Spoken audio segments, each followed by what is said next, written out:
Welcome to the Explainer. Today, we're diving straight into a bit of a detective story. It's about a seemingly innocent Haskell parsing bug that literally broke a program during routine testing. We've all been there, right? It's that classic tale of how a tiny, hidden assumption in your code can bring the whole system to a grinding halt. So let's break down exactly how this mystery was solved. Ask yourself, what exactly happens when your parser meets an empty field? I mean, it sounds like a totally simple scenario, right? But put yourself in the developer's shoes for a second. You're expecting a nice, steady stream of data, and instead, you're handed absolute nothingness.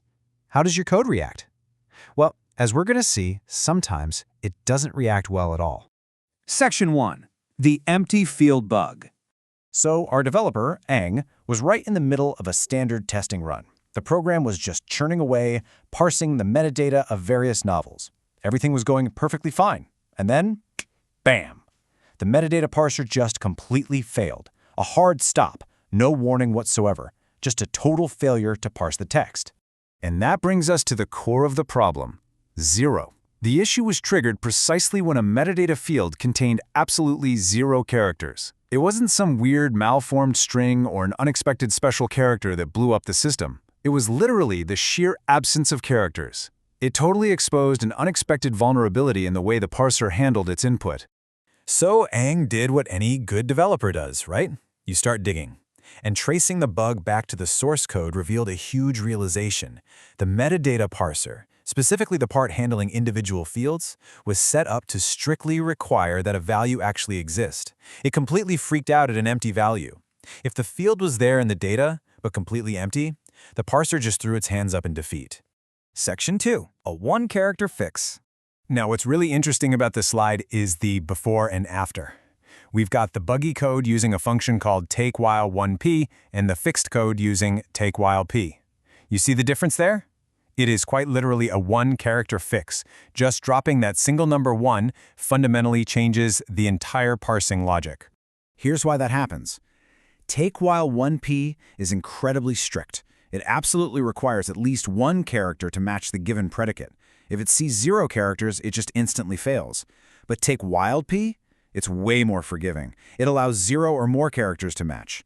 By just making this tiny switch, Ang solved the mystery, and suddenly the parser could gracefully step right over those empty fields without crashing the whole program. But of course, a throw developer doesn't just slap on a quick fix and call it a day. Ang followed up by not only switching the function to takewhileP, but crucially by adding brand new test cases to the suite. You got to make sure this specific empty field crime doesn't happen again, right? It's all about building that resilience and verifying that your one-character fix actually holds up under scrutiny. Section 3. Decoding the Megaparsec library. This brings us to a really crucial lesson about the tools we use every day. Ang shared this fantastic revelation. Note that P doesn't mean predicate, but parser. I love this because it's one of those classic aha moments that totally demystifies the jargon tripping up junior programmers. I mean, it's so easy to assume that P stands for predicate based on what the function does, but knowing it actually stands for parser unlocks a much deeper understanding of how the Megaparsec library actually organizes its tools. Okay, let's dive into this. Why do these specific P functions even exist?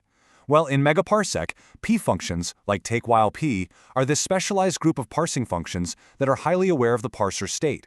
Because they're constantly tapped into that state, their ultimate superpower is giving you significantly better error messages when things inevitably go sideways.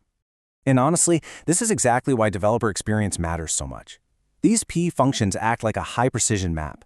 When an error happens, they don't just spit out some generic failure code. They leverage their state awareness to point you directly to the exact line number, and they even pinpoint the exact column number that triggered the error. They guide you right back to the scene of the crime.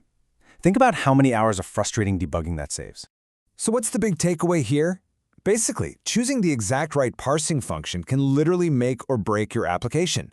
I mean, a single character, the number 1, was the only difference between a smoothly running program and a total failure.